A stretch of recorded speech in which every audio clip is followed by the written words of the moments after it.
because I remember like growing up, like you and Mom would tell me stories of him and literally tell me that he would like seeing me, but he didn't have the opportunity of knowing me. But me making this movie is giving me the opportunity of meeting him. Awesome. So I didn't come up with any questions. Ah. That's why I am in the frame with you, because I'm in the movie. Not being like, when was he born? When did you guys move? What's your favorite memory of him? What did you learn from him? It's like, that's boring. I want to learn the raw shit, and I want to capture it. So you and I are going to have a conversation, and yeah, we're just going to do this thing. Okay. Start however you like. Well, I'm going to tell you, I'm doing this book. Okay, I'm making this album about each of my parents, but especially this one is for Dad. So I have some pictures of Dad in school, and I can see his changing faces as he goes through the years. And here's a picture of Dad when he's your age, right here. That's when he's 21? Yeah. Wow. 18 to 21 anyways, yeah. But he went in the military at this point, though. Yeah, I won't be going into the military. Yeah, you won't be in the military, thank God for that. But, left him very scarred, when he came back. He had, a lot of issues, and killing people like that is not easy. Yeah, especially in World War II as well. Mm-hmm. Yep.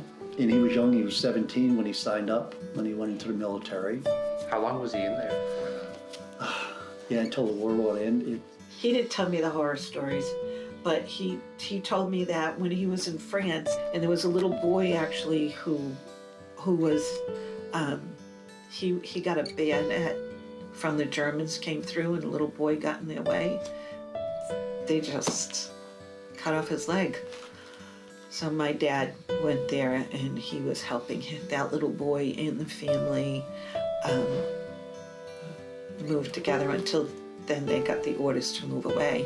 But he ended up getting into alcohol and, living in the streets, being homeless, which is, pretty hard to think of your dad being like that. Yeah.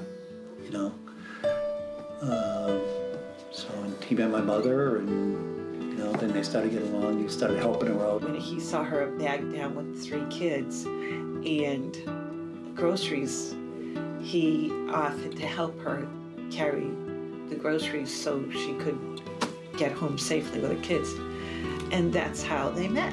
They started going from there.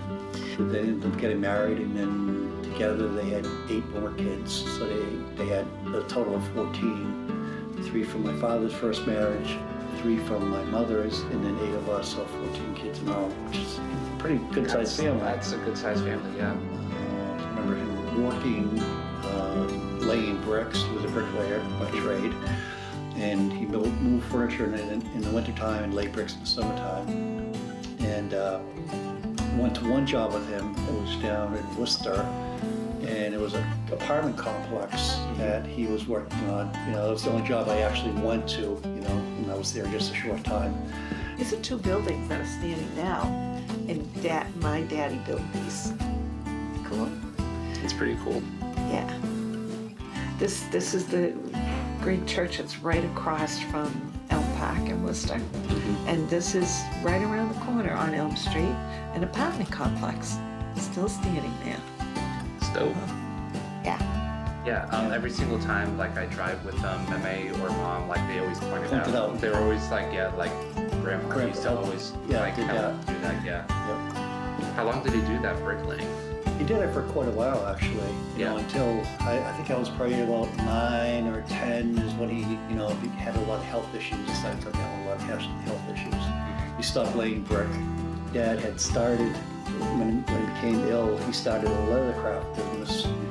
He would, downstairs, he had a workbench set up down there, and he would make pocketbooks and wallets and belts and different things, all hand-tooled, and, it was pretty cool, actually. He made, a couple lamps and clocks.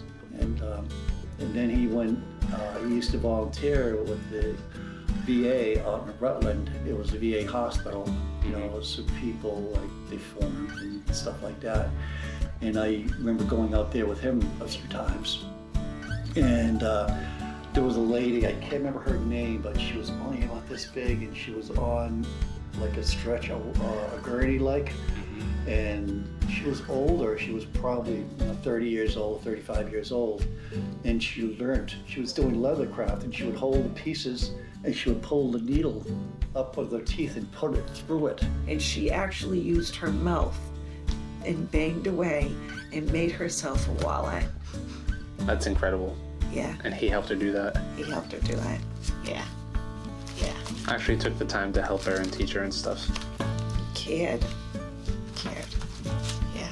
Wow. You know, it was amazing, you know, and a lot of people who really had a lot of deformities, you know, they were so happy. It was giving them something to do, and you know, instead of being just in a room. And you know, my dad liked that a lot, helping them. The sessions that they use today still in West Roxbury and medical hospitals help all kinds of people with their traumas that they've been through. Not only war, but other stuff. These classes are still there today because Dad started. Do you have any of like the stuff that he made from leather? I do. Still? Yeah. Cool stuff. Yeah, well, I have a checkbook. That was the last piece that he made, the last thing that he made. Really? Yep, Sounds like he was very selfless though. he was. Like Yeah, a lot he of the was. stories you told me was a lot about like doing what he knew and then like sharing it with people. He used to sing in minstrel shows, you know, that's a musical show, you know, we'd sing like the Irish, you know. You wear the top hat and, you know, my name is Mac the Matter, I'm the leader of the band, you know, and, you know, he enjoyed that, you know, for a while.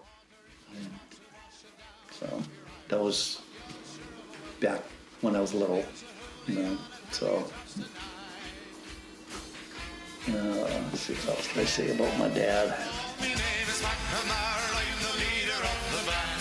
Although we're feeling number two's the finest in the land. We play a march of weddings boys to every fancy hall. And when we play for funerals, we play a march of song. For the drums go bang, the cymbal clang, and the horn is played away. Be happy with the old bassoon while Ireland's pipes to play. Innocent, venison, to the music is something grand. For credit to all Ireland, me McNamara's band.